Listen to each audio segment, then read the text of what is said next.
एक बार की बात है। राजगीर के विहार में बुद्ध अपने शिष्यों को जीवन का गूढ़ रहस्य समझा रहे थे। एक युवक बुद्ध के पास आया। वह बोला, भगवान, मैं बलवान बनना चाहता हूँ। मैं चाहता हूँ कि मेरे भीतर अपार शक्ति हो, परंतु बुरी आदतों के कारण मेरा शरीर और मन दोनों ही कमजोर हो गए हैं। बताए, मैं अपनी ताकत कैसे बढ़ा सकता हूँ?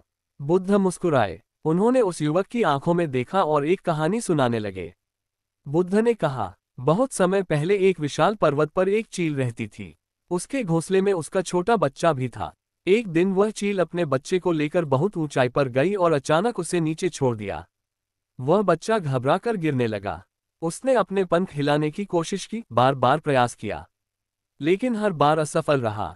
तभी माँ चील नीचे आई, अपने बच्चे को पकड़ लिया और फिर से ऊपर ले गई।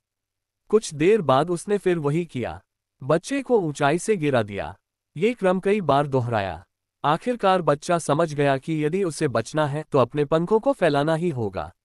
उसने साहस किया और पहली बार उड़ान भरी। यही उसकी असली शक्ति थी। बुद्ध ने उस युवक से कहा, ये कहानी तुम्हारे जीवन की है।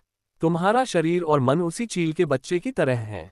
यदि तुम बुरी आदतों के आरामदायक घोंसले में पड़े रहोगे तो कभी उड़ नहीं पाओगे। पर यदि ब्रह्मचर्य का पालन करोगे, यदि संयम रखोगे, यदि ध्यान और साधना करोगे, तो तुम्हारे भीतर की शक्ति जाग उठेगी। सच्ची ताकत वीर्य की रक्षा से आती है।